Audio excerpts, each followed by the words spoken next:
off the radio, Julius. On November 16, 2012, the Willoughby Hills Police Department received a harrowing 911 call from a child. It was 1:17 a.m. when 13-year-old Megan Knafel awoke to the sound of a dog barking and someone screaming. Scared and confused, she wandered out of her bedroom to investigate. The screams were coming from her mom's first-floor master bedroom. There, she witnessed something she'll never be able to unsee. What is going on? What is going on? What is going on? Hello? My mom with a knife. Okay, this is your sister? Yeah, and she's doing my mom with a knife. Maybe tell me. She's doing what to your mom with the knife? You need to take a deep breath for me so I can understand you. No, I did. Please tell me. You need... My mom's with a knife, please. What? She's going to kill my mom. Megan found her foster sister, 16-year-old Sabrina Zunich, brutally attacking her mother. But between the screaming and muffled background noise, the dispatcher struggled to piece together what was happening. You're going to have to take a deep breath. I cannot understand you. Why is your mom going to die? What happened? I don't know. Is someone hurt? She's still stabbing my mom. She stabbed your mom? Yeah. Where is your sister? Knock it off! Where is your sister? Quick! Police arrived at a bloody scene. They found Megan's mom, 41-year-old social worker and seasoned foster parent Lisa Knafel, on the floor of her master bedroom. She appeared lifeless, bleeding from multiple stab wounds. Zunich was also covered in blood. Police saw that the black handle of a 15-inch serrated knife was still in her hand. It was clear to them what had just happened. Lisa's husband, Kevin Knafel, wasn't in the home that night. He was working as a transit driver on a route between Ohio and Michigan. Police would have to call him to break the news of his wife's brutal death. Police took Zunich into custody right away. There, she told investigators that she must have blacked out during the attack. She said the last thing she remembered was going into Lisa's master bathroom to grab medication for a headache. Then, she requested a lawyer. But the amount of blood in the bedroom told investigators a different story. Lisa suffered from at least 178 knife wounds, several of which were defensive injuries. Zunich herself had also been cut during the attack, though her injuries could have been self-inflicted. The evidence at the scene proposed a narrative of blind rage, not one of insanity. The question that left investigators scratching their heads was, what could have caused this 16-year-old to become so angry with her doting foster mom that she felt murder was the answer to her problem? In August 2013, detectives had enough evidence to pull Kevin Knafel into the interrogation room. They believed that although he wasn't the one wielding the knife, he might have influenced the young girl. Obviously, Kevin, Mr. Walsh told you some things that we have an indictment against you. Okay? And we would like you to talk to us to give us some insight on some things. We have a lot of facts as to your involvement in this case. And we would like to know your side of the story on what happened. Why don't you start at the beginning, Kevin? When did Sabrina come into the house, and how did that all unfold that you became the caretaker? You and Lisa.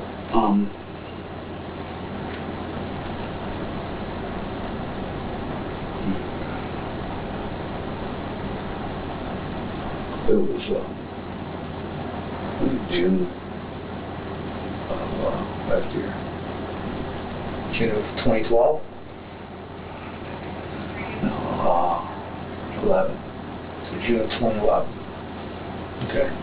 And was this your idea that Sabrina come to the house? Was it Lisa's idea, or kind of both your idea? It was my own. Yeah, absolutely. It was, Lisa brought it to my attention. She was in a group home in Painesville. that something that came out of your church or something that came out of her employment? We've been foster parents for, ever since I met Lisa. She became foster parents before I met her. Mm-hmm. How long did you know Lisa before you got married? Or how long were you dating before you got married? Just a year. 1 year? Did you know her prior to dating her, or? No. Okay. And you got married in 2006, is that correct? Yeah. Lisa and Kevin's marriage in 2006 was a second chance at love for both of them. They each had a child from previous marriages. Lisa had Megan, and Kevin had a son named Cody. Their household was a busy one. Lisa had been a foster parent even as a single mother, and her marriage to Kevin didn't change that. In addition to their own children, the Knafels had helped raise at least 8 foster kids in their home. About a year and a half after they said their vows, Lisa and Kevin welcomed a baby of their own into the world, little Haley.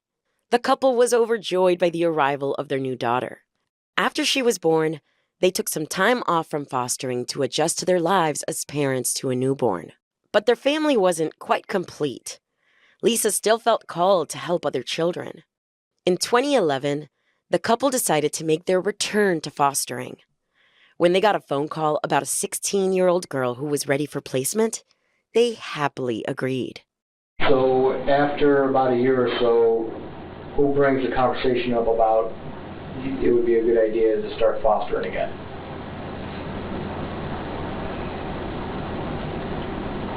I don't really know if we had a conversation like that. Okay. Every once in a while, Lisa would come home and say that she got a call on a kid. For whatever reason, she would, tell him no, that kind of stuff. Mm-hmm. And we would discuss whether we wanted to do it again or not, or there was always the discussion of what age group to go with. We were open to do anything from babies all the way up. Didn't matter what sex, didn't matter what color, didn't matter what race, nothing.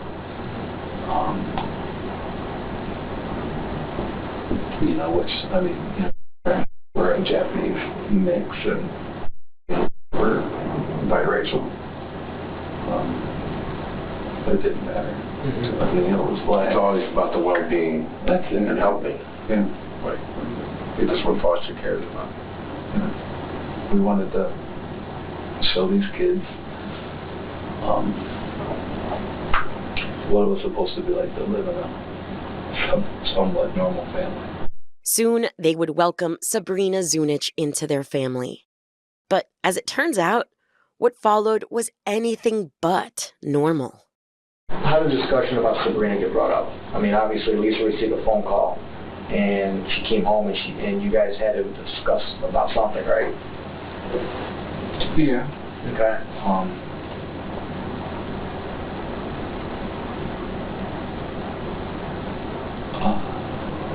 She always knew what we told her.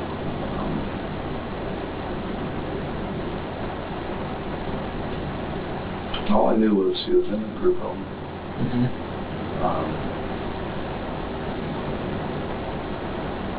She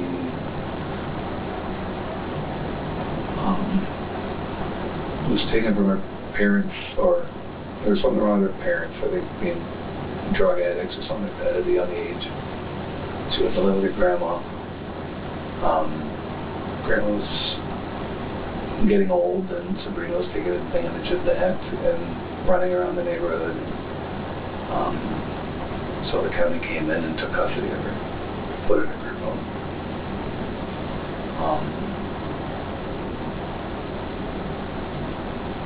And This was Lake County Jobs and Family Services. Right. And we knew she was on some medications for I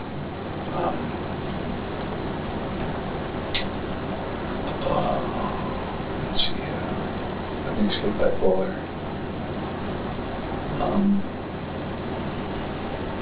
There was a few different things that she was dealing with. Lisa told me that she was available to come into care, so they arranged for us to meet her at the group home.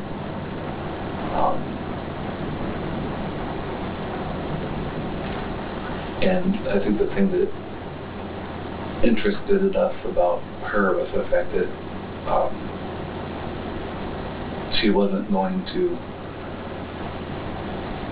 be going with anybody else or back with family. It was going to be someone that she was going to age out of the system. At what age do they age out of the system? 18 or completion of high school. Okay. So if they turn 18 in the middle of school year, they'll let them complete the program. Then at that point in time, Right. you either decide to keep her and basically you're going to raise them yourself and you don't get any money, any assistance, Correct. or you return her back and then she. No, you don't turn her back. You just open the door and say, "See ya." Okay. How long was it before she moved into your house? Oh, it was probably a couple months. A couple months. Yeah, because we did a day visit where she came and spent the day at our house, and then So prior to her coming to visit at your house, did you ever meet her beforehand? Like, did you guys like go to the County Job and Family Services and we meet went to there? her group home. Her group home. Okay. They were having a big party or picnic or something like that. So Okay. the social worker told us to come out there and we could meet her that way and have our first conversation and interaction with her. So then, the next step is to have a day visit at your house. Mhm. And how did that go? Tell us a little bit about that visit.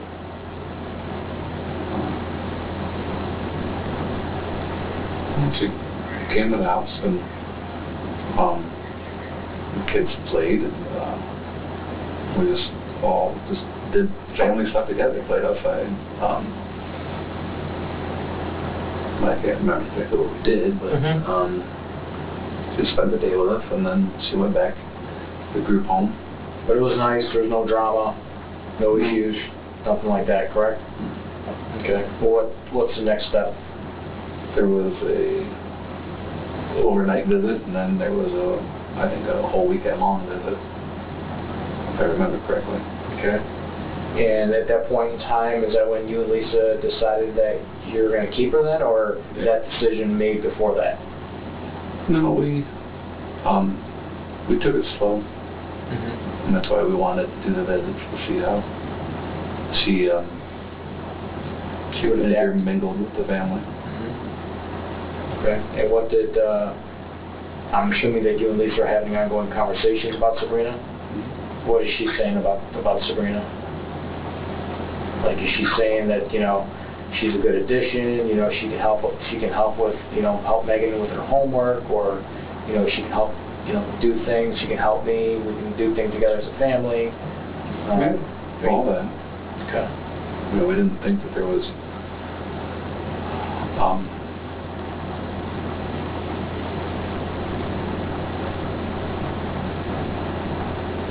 I didn't think that there was going to be any, downsides of her. In interviews, friends and relatives have said Zunich got along with the kids and appeared to fit in well with the Knaefel family. Her difficult past didn't seem to concern Lisa or Kevin. She obviously was the oldest foster kid that you guys have ever had. You guys discuss that? Did you and Lisa discuss that at all? Yeah, we thought it would be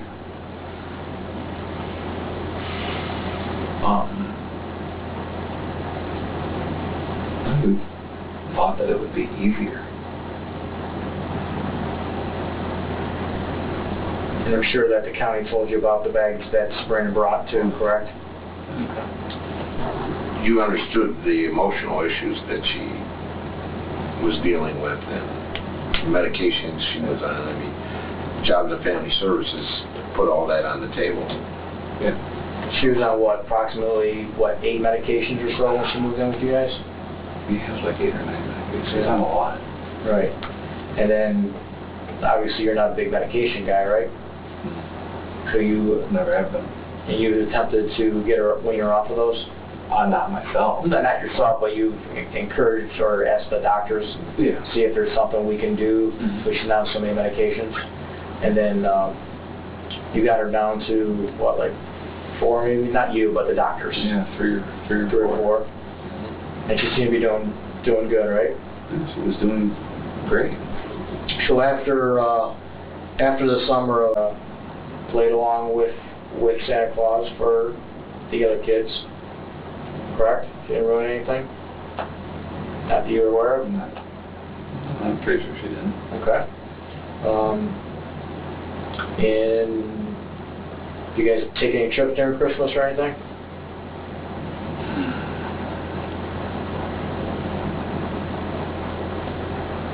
I don't believe so.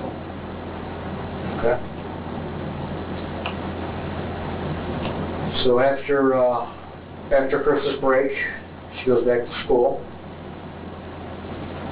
And how's she doing at school after Christmas break? The same. She hated the school. Hated the school? The whole year. So would she come home and complain about the school and things that they're making her do? Complaining, crying, Yeah. mad. According to court documents, Zunich wasn't the only member of the Knafel household complaining to family members. Zunich eventually revealed to investigators that Kevin often complained about pain in his thighs due to his job as a truck driver. Zunich, desperate to please, listened. She claims that after talking about his problem for so long, Kevin eventually made a lewd suggestion for a solution. According to Zunich, Kevin thought she could start massaging his thighs, and so she did. That was the beginning of a shift in their relationship that would determine the fate of the rest of their lives, and the end of Lisa's. Okay.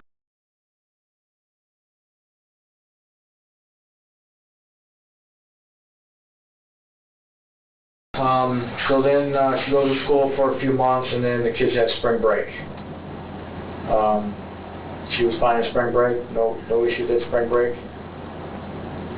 No, we went camping in spring break. Okay, where'd you guys go camping?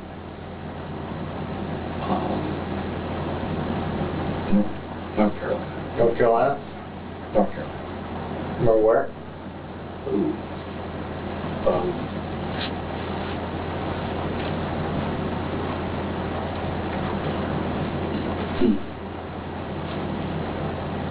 I don't remember the name of what it's called. How do we pick these places that we're going to go camping? That was Lisa's job. She had a book of all kinds of different campgrounds. Do you gravitate to the KOA, those type? We had a membership to a certain group of campgrounds. And that one in North Carolina was one that was part of our group that we could go to. It was during that camping trip that their relationship escalated even further.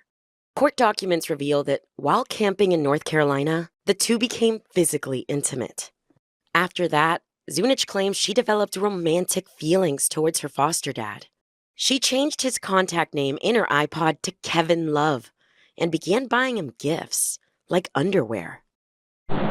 So that camp trip was just like any other camping trip then? Everything went well? Mm-hmm. Okay. Come back from spring break.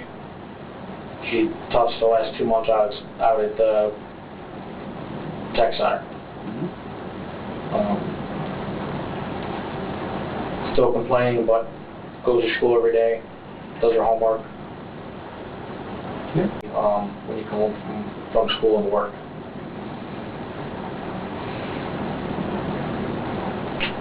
Like you work till 4:30, would it take you an hour to come home or so? Half an hour. Half hour, okay. Well, you drive a bus then too. Yeah. I was a zombie. Do you still drive a bus now? No.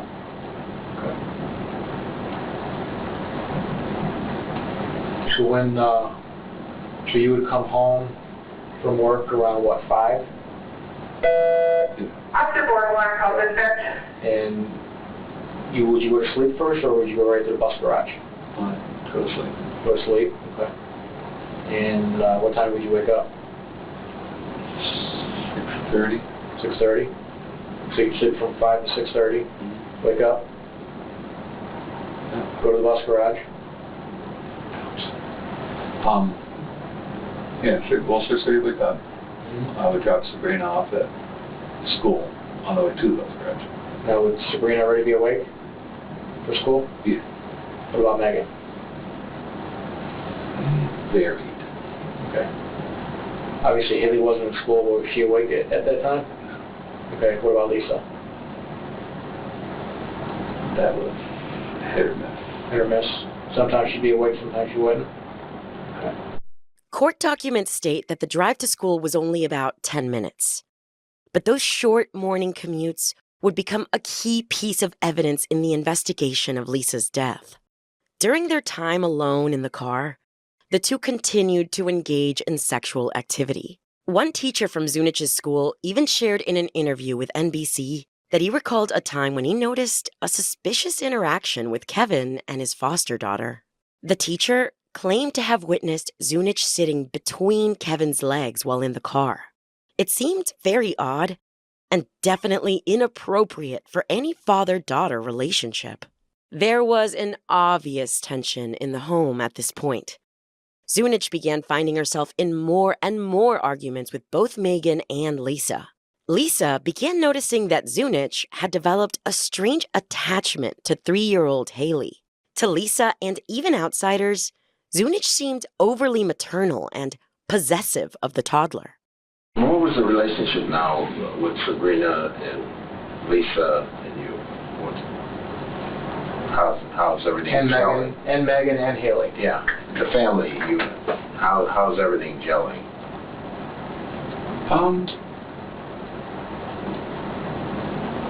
Had its good days and had its bad days.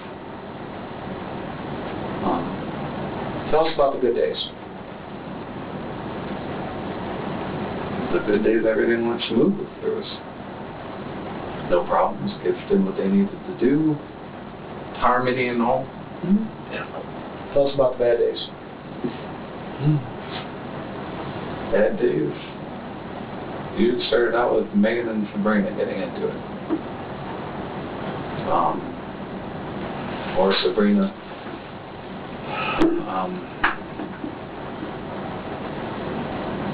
either not getting her way about something and reacting to that, or doing something wrong and having to be gotten after. And who would step in and correct her? Would it be you or would it be Lisa? It was equal. Okay. It got to the point to where Lisa got really frustrated, and so we made a decision for Lisa to just deal with Megan, and I dealt with Sabrina. When did that decision happen? I couldn't tell you. Sabrina listened to you more? You had more influence on her? I don't know if I'd say that. But according to Sabrina herself, that wasn't the case at all. She claims Kevin Knaefel did have a strong influence over her, and Lisa thought so too. It was around that time that Lisa began noticing changes in her husband and foster daughter. She became suspicious of their relationship, and for good reason. As opposed to Lisa? You know, who had the... I was able to get through to her better, I believe.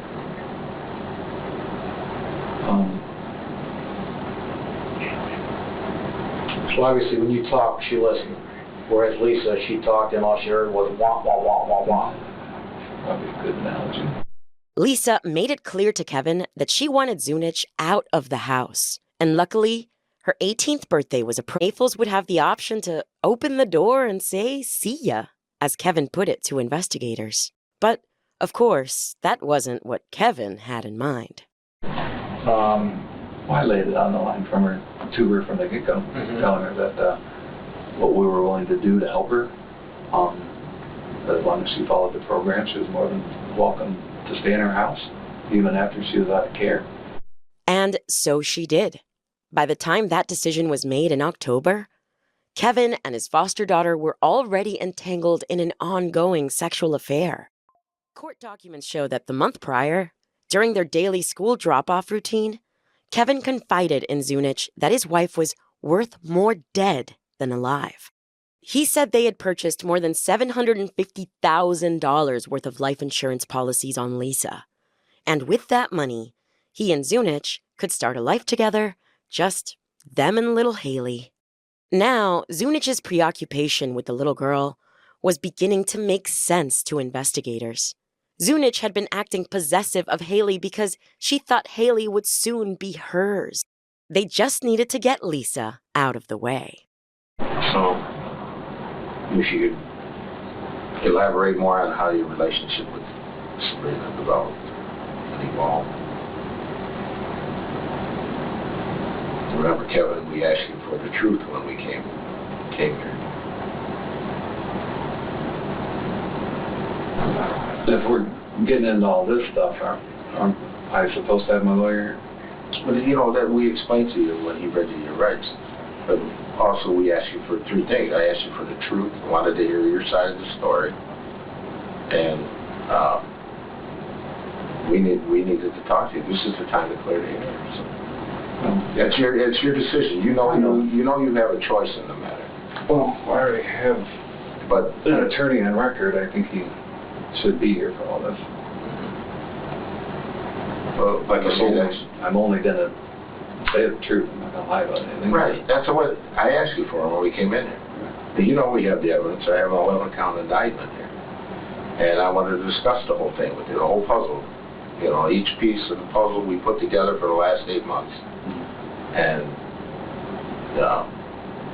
we have the evidence.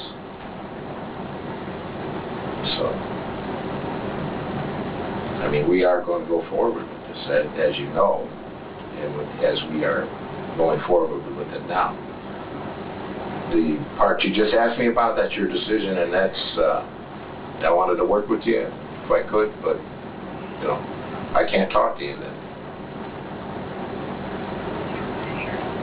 So, you're at the Y in the road, you have to make a decision, you know. But I thought we had a good conversation going there. Your choice to make, Calvin. We do. It's, So you just have to let us know what your decision is.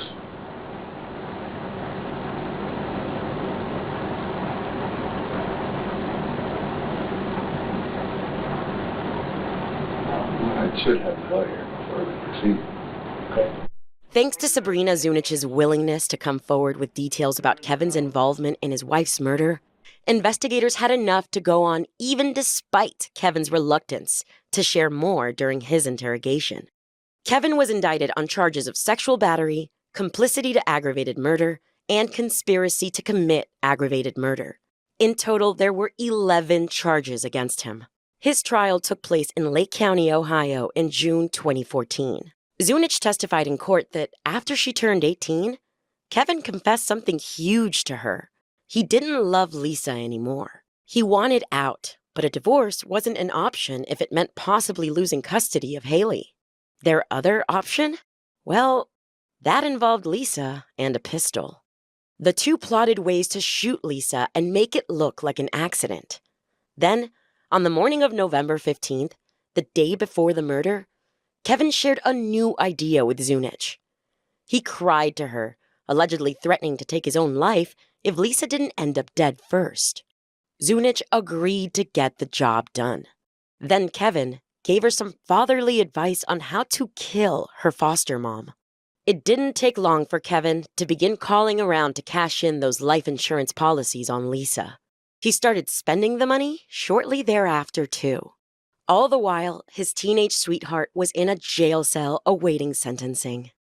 After Zunich came forward and testified at trial, Kevin Knafel was found guilty of all 11 charges filed against him. Though he denied any involvement, he was sentenced to life in prison. He will be eligible for parole after 30 years. If granted, he could be